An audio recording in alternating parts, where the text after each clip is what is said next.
Depuis le début de la crise Covid, j'observe le fossé qui se creuse entre les différentes catégories des gens, en fonction de leur lieu de résidence et nationalité, leur situation sociale et professionnelle, et aussi en fonction de leurs opinions et croyances personnelles.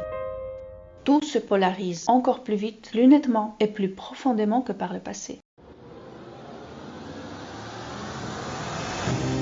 Il y a ceux qui vivent en isolement et la phobie, qui virent vers les états hypocondriaques et pour qui les statistiques des cas quotidiens et l'évolution des courbes épidémiques sont la première et la dernière image du jour. À l'opposé, il y a les négationnistes, qui n'admettent même pas les faits scientifiquement établis et qui sont partisans soit de la théorie complotiste manipulatrice, soit du simple déni. Ceux-là prennent les bains de foule en toutes circonstances et ignorent les recommandations sanitaires, même les plus raisonnables et les plus basiques. Mais il y a un point commun entre tous. La crise économique globale provoquée par le Covid et les confinements nationaux décrétés, levés et souvent rétablis va impacter très concrètement la vie de chacun, indépendamment de ses croyances et souvent, hélas, même des faits scientifiques. Les décideurs, et nous tous, sommes constamment à la recherche d'équilibre entre l'émotionnel et le rationnel dans cette histoire. Ce qui est particulièrement douloureux à voir, c'est le basculement de certains gens jusqu'à maintenant autonomes vers la pauvreté extrême et le désarroi.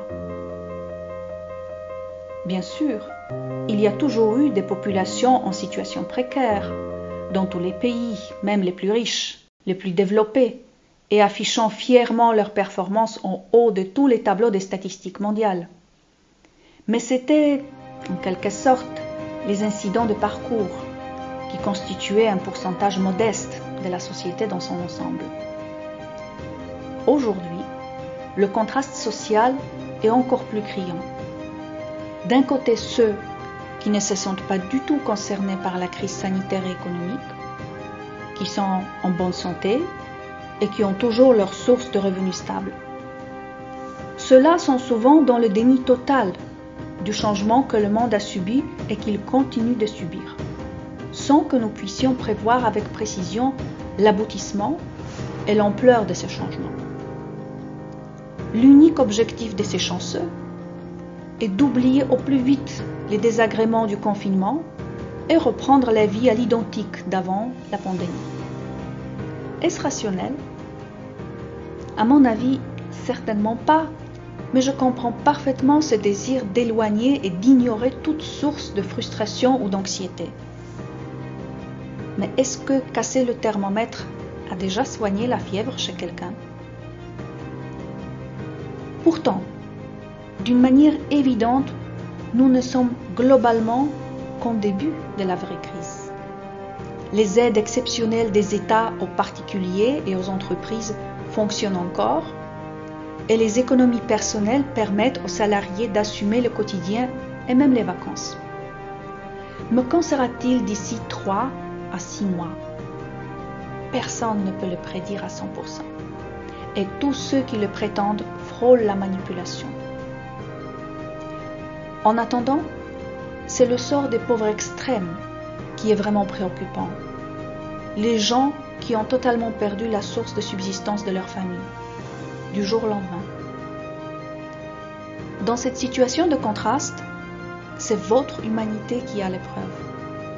Si vous êtes dans une situation confortable, ouvrez les yeux à ce qui se passe autour de vous. Écoutez bien ce que disent les gens. Beaucoup seront trop fiers pour demander de l'aide. Beaucoup n'oseront pas. Pourtant, ils sont réellement dans le besoin. Votre réaction sera à la hauteur de vos valeurs, pas seulement dans les déclarations, mais surtout par l'action concrète